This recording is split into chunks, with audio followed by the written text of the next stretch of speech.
आप सभी को मेरा प्यार भरा नमस्ते।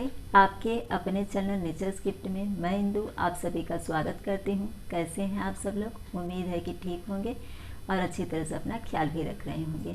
आज की वीडियो रिक्वेस्टेड है। मुझे क्वेश्चन बहुत ज़्यादा आते हैं कि मैम डिलीवरी के कितने दिन बाद बच्चे की मालिश करनी चाहिए, कौन कौन से स्टेप्स अपनाने चाहिए, बच्चे का सिर चपटा हो गया है। तो आज के इस वीडियो में चेहरे की मालिश के कौन कौन से स्टेप्स होते हैं, किस स्टेप से कौन सा फ़ायदा होता है, यही बताने जा रही हूँ। वीडियो स्टार्ट करने से पहले आपसे एक छोटी सी रिक्वेस्ट है, वीडियो पसंद आएगी तो प्लीज़ लाइक का बटन ज़रूर हिट कर दीजिएगा। चैनल पर अगर आप न्यू हैं तो वीडियो के नीचे जो रेड बटन है उसे दबाकर चैनल को सब्सक्राइब कर लीजिए और उसके बगल में जो बेल आइकन है उसे भी हिट कर दीजिए। इससे मैं जो भी वीडियो अपलोड करूँगी उसका नोटिफिकेशन आपको मिलता रहेगा। और वीडियो अगर आपको हेल्पफुल लग जाएगी तो इसे न्यू पेरेंट्स को ज़रूर शेयर कर दीजिएगा ताकि उनकी भी हेल्प हो जाए।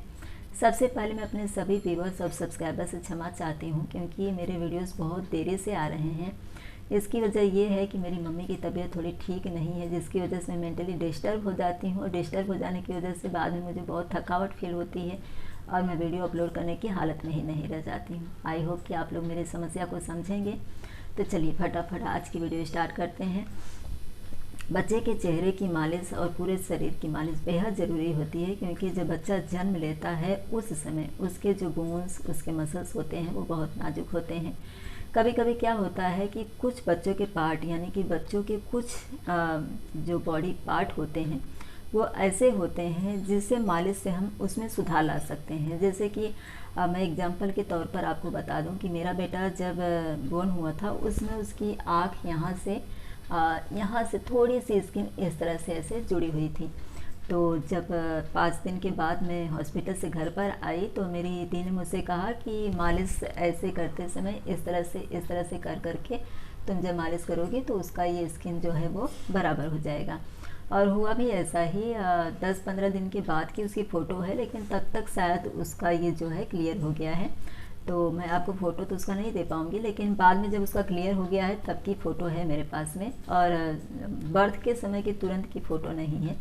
मेरे बताने का तात्पर्य आप लोगों को सिर्फ इतना ही है कि जैसे कि आँखों को बड़े बुजुर्ग कहते थे कि काजल लगाने से आँखें बड़ी बड़ी होती हैं। ऐसा नहीं होता है। दरअसल क्या होता था कि काजल कई बार वो लोग लगाते थे, कई बार मालिश करते थे और कई बार काजल भी लगाते थे। तो काजल लगाते समय इस तरह से करते थे और जितनी बार दिन में 3-4 बार वो करते थे वो एक स्टेप ही हो जाता है ना। तो इसकी वजह से ये आँखें जो होती थी वो लंबी होती थी और बड़े बुजुर्गों को क्या लगता था कि नहीं हम काजल लगाते हैं, इसकी वजह से ये आँखें जो है शेप में आ गई हैं। तो मैं तो अपनी तरफ से यही कहूँगी कि काजल न लगाएं क्योंकि काजल में बहुत केमिकल होता है और अक्सर लोग बाहर से ही काजल लेते हैं। अगर आप घर में बनाती हैं, सेफ़ है, आपको पता है, कंफर्म है कि ये सेफ़ है आपके बच्चे के लिए, तो आप लगा सकती हैं। तो चलिए जो बच्चों के मालिश का मैंने बताया कि किसी किसी स्टेप से बच्चों को बहुत बेनिफिट होता है। उनके किसी बॉडी पार्ट में थोड़ा बहुत बदलाव लाया जा सकता है। जैसे कि नाक होती है किसी किसी की एकदम से ऐसे बैठी हुई होती है तो बड़े बुजुर्ग कहते हैं कि इस तरह से करना चाहिए तो नाक जो है वो थोड़ी उठी हुई नुकीली मतलब एकदम अच्छी दिखाई देती है। तो इस तरह से कई पार्ट ऐसे होते हैं जिसमें आप बदलाव ला सकती हैं। तो चलिए मैं अब स्टेप आपको बता देती हूँ। सबसे पहले सिर से स्टार्ट करेंगे क्योंकि चेहरे में सबसे पहले सिर आता है। सिर है वो गोल हो एकदम से, इसके लिए आपको उसका साइड जो होता है वो जब आप सुलाती हैं तो उसे थोड़ी थोड़ी देर में चेंज करते रहना चाहिए। अगर थोड़ी देर में नहीं कर सकती हैं सपोज क्योंकि बच्चा भी छोटा है, तो जब बच्चा एक बार सो के उठता है दोबारा आप उसे दूध पिलाने के बाद में या फिर थोड़ा खेलने वेलने के बाद में सुलाती हैं तो उस समय उसका साइड जो है वो पहले जिस साइड में था उसके बजाय दूसरे साइड से सुलाइए ताकि उसका साइड हमेशा चेंज होता रहेगा। तो स्किन यानी उसके जो बोन्स होते हैं स्कल के वो एक तरफ से ऐसे दब नहीं जाएंगे। दबने की वजह से वो चपटे हो जाते हैं, चाहे पीछे से चपटा हो गया हो, चाहे साइड से चपटा हो गया हो, चाहे इस साइड से चपटा हुआ हो, चाहे इस साइड से चपटा हुआ हो। उसकी वजह सिर्फ इतनी होती है कि आपने उसे एक ही साइड में सुला के रखा है। और मालिश करते समय इस तरह से बच्चे के सिर को इस तरह से गोल आकार देने के लिए ऑयल लगा करके आप हल्का इस तरह से करके मालिश करिए। हल्का सा दबाव देना है आपको इस तरह से। मैं अपने फेस पर आपको इसलिए बता रही हूँ क्योंकि मुझे कोई अपना बच्चा नहीं देगा वीडियो बनाने के लिए और मेरा बेटा तो आप लोगों को पता ही है 21 साल का हो चुका है। और मैं यहाँ अभी आपको अपने फेस पर करके बता रही हूँ, बाद में मैं आपको इस पिगी बैंक के ज़रिए भी बता दूँगी, लेकिन ये बहुत छोटा है तो इसमें आपको उतनी अच्छी तरह से नहीं समझ में आएगा। और छोटे टॉयस मेरे पास नहीं है क्योंकि मेरा बेटा इतना बड़ा हो चुका है, वो गिटार वगैरह बजाता भी, छोटे खिलौने की ज़रूरत नहीं पड़ती है, तो घर में वो रख के कोई फ़ायदा नहीं होता है। तो बाद में लास्ट में मैं इस पिगी बैंक के ज़रिए भी आपको बता दूँगी। तो सिर का मैंने आपको बता दिया, सिर का किस तरह से इस तरह से करके आपको मालिश करनी है। इससे क्या होता है, बच्चे के सिर का जो स्कल होता है वो किसी भी तरह से अगर थोड़ा बहुत दबा हुआ होता है तो इस तरह से गोल आकार देने की वजह से, इस तरह से मालिश की वजह से वो बराबर हो जाता है। लेकिन साइड आपको ज़रूर रखना है याद कि आपको हर बार बच्चे को दूसरे साइड में ही सुलाना है।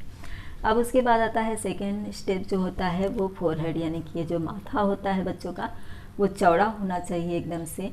और किसी बच्चे का यहाँ से थोड़ा सा ऐसे फूला हुआ उठा हुआ सा रहता है, तो वो नहीं होना चाहिए। तो इसके लिए बच्चे के माथे की भी मालिश जो होती है बेहद ज़रूरी होती है। इस तरह से आपको स्टेप देने हैं बच्चे के माथे पर, इस तरह से हल्का सा दबाव देते हुए इस तरह से आपको करना है। फिर पूरा हाथ इस तरह से रख के इस तरह से आपको करना है। तो इससे क्या होता है, हल्का दबाव होने की वजह से बच्चे का जो ये माथा है वो अगर फूला हुआ है, उठा हुआ सा है, तो वो बराबर हो जाता है।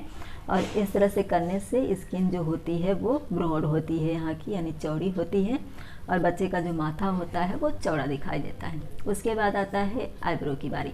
आईब्रो को भी शेप देना बेहद ज़रूरी होता है। बचपन से ही जब हम शेप देते हैं बच्चे की आँख को, तो उसकी जो आईब्रो होती है वो थोड़ी लंबी होती है। तो और इधर उधर अगर बाल ऐसे बिखरे हुए रहते हैं तो कभी कभी उपटन से मालिश जो हम करते हैं तो उपटन की वजह से जो एक्स्ट्रा बाल होते हैं वो निकल जाते हैं। तो इस तरह से आपको आईब्रो को इस तरह से करके, इस तरह से यहाँ पर ये जो पॉइंट है यहाँ पर ला करके इस तरह से आपको ऐसे यहाँ पर हल्का सा इस तरह से करना है, इस तरह से। उसके बाद आती है आँखों की बारी।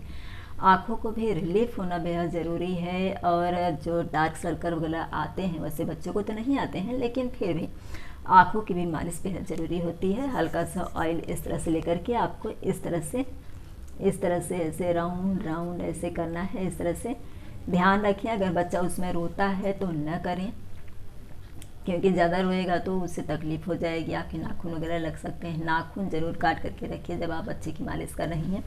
तो इस तरह से आपको आँखों का स्टेप देना है, इससे बच्चों को बहुत रिलीफ होता है। उसके बाद आती है बारी जो बच्चों को टीयर डक्ट की समस्या हो जाती है, यानी आँखों से पानी आता है या फिर वाइट लिक्विड डिस्चार्ज होता है, जिसे कि कीचड़ भी कहते हैं। तो वो समस्या जो होती है वो बच्चों को न होने पाए, इसके लिए बेहद ज़रूरी है कि बच्चे की ये जो नाक है, यहाँ नाक के पास से नीचे से ऊपर की तरफ इस तरह से करते हुए आप यहाँ पर ले सकती हैं, नहीं तो सिर्फ इतना करके आप यहाँ पर छोड़ सकती हैं।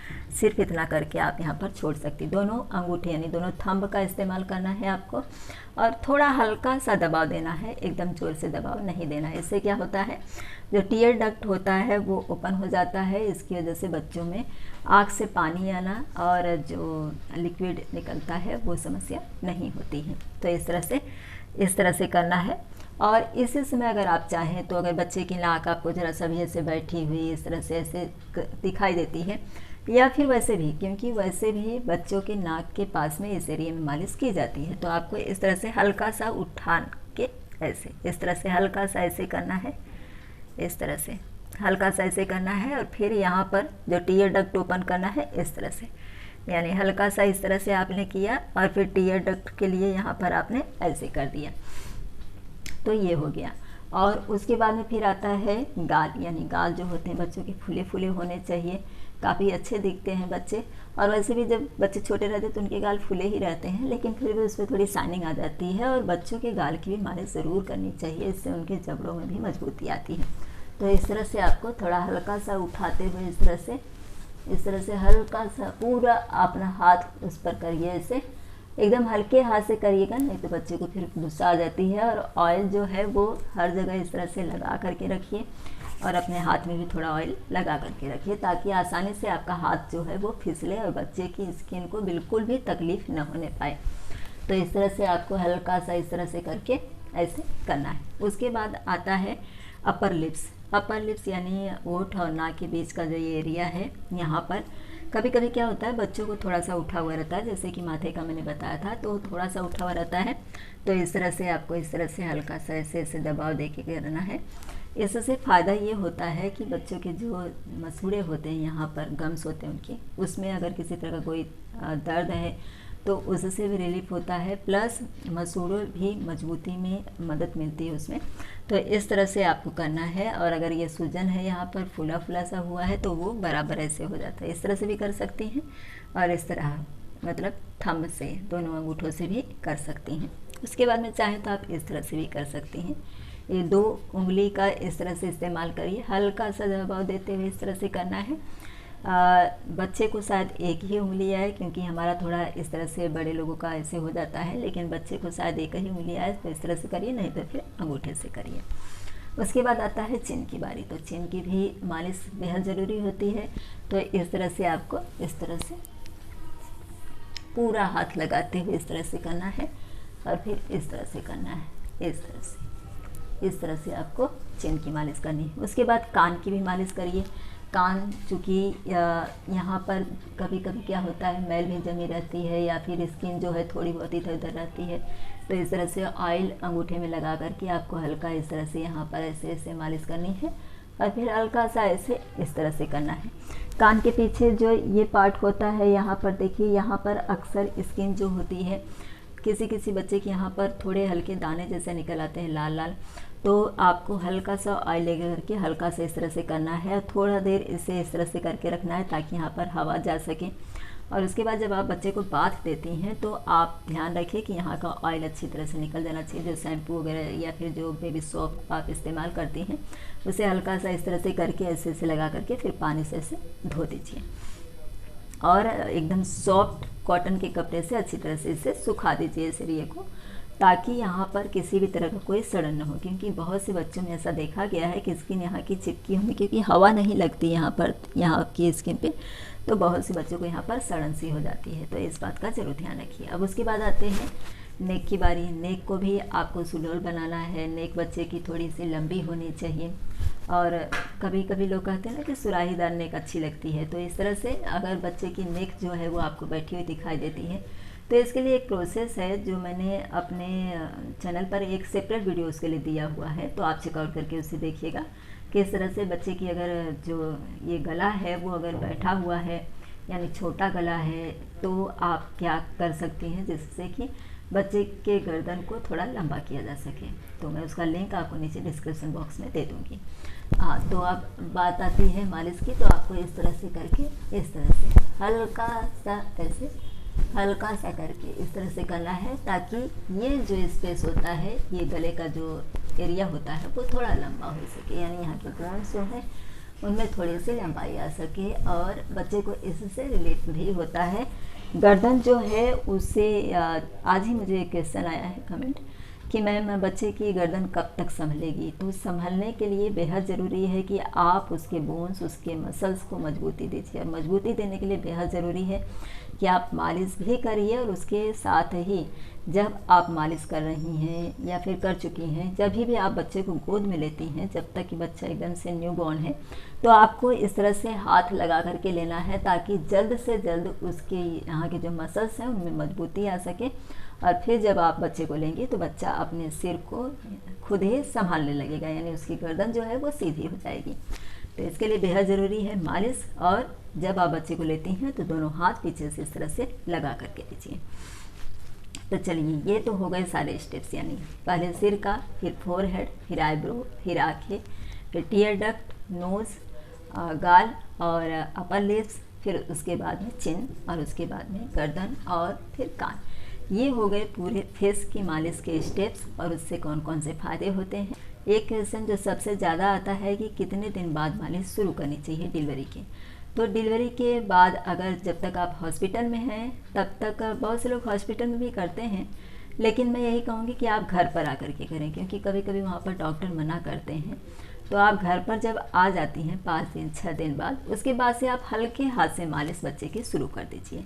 कुछ लोग 10 दिन बाद करते हैं, कुछ लोग 15 दिन बाद करते हैं, तो आपकी कंडीशन भी उसमें डिपेंड होती है क्योंकि अगर आप सक्षम नहीं हैं मालिश करने में, आपके घर में कोई दूसरा है, क्योंकि मैं स्टार्टिंग में नहीं कर पाती थी, मेरी दी ही करती थी और कुछ 20 दिन तक उन्होंने किया, उसके बाद फिर मालिश वाली आने लगी। क्योंकि बच्चा बहुत नाजुक रहता है तो घर के सदस्यों को भी ऐसा लगता है कि दूसरे के हाथ में न दें हम मालिश के लिए, डर लगता होगा उन्हें।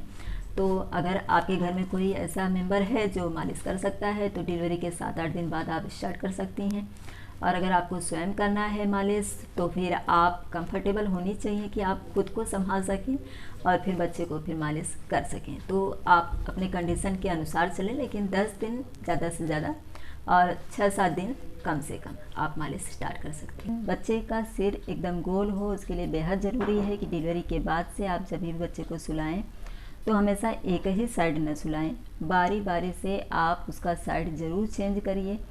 अगर बच्चा एकदम से छोटा है तो आप एक बार में उसे एक साइड सुलाएं इस तरह से, और जब उसके बाद बच्चा उठ जाता है तो उठने के बाद में उसे दूध वगैरह पिला करके या फिर उसके साथ जो कुछ भी आपको करना है मालिश या फिर खेलने का, वो सब करने के बाद में दोबारा जब बच्चे को नींद आती है तब आप उसका साइड चेंज कर दीजिए, नहीं तो फिर इस तरह से करिए। फिर जब तीसरी बार आप सुलाती हैं तब उसका साइड चेंज कर दीजिए। तो इस तरह से साइड चेंज करने से जो उसका स्कल होता है एक ही साइड से नहीं दबता है, तो इससे उसके सिर का जो आकार होता है वो बिगड़ता नहीं है। इसके अलावा मालिश के समय में भी बेहद ज़रूरी है, आप ध्यान दीजिए, थोड़ा ऑयल हाथों में लगाइए, बच्चे के सिर में लगाइए और फिर इस तरह से एक हाथ पीछे करिए, एक हाथ आगे करिए, इस तरह से आपको हल्का सा दबाव देते हुए करना है। फिर यहाँ पर फिर दोनों ईयर के पास में इस तरह से और पीछे और आगे इस तरह से कर करके हल्का सा दबाव देते हुए आपको बच्चे के सिर की मालिश करनी है। उसके बाद में जब आप गोद में लेती हैं बच्चे को तो हल्का सा इस तरह से करेंगी, तो इससे उसका जो पूरा सिर है वो गोलाकार में हो जाएगा। अब बात आती है बच्चे के चेहरे के सबसे ऊपरी पार्ट, यानी कि बच्चे के माथा, यानी कि जो उसका फोरहेड होता है वो ब्रॉड होना चाहिए, चौड़ा होना चाहिए।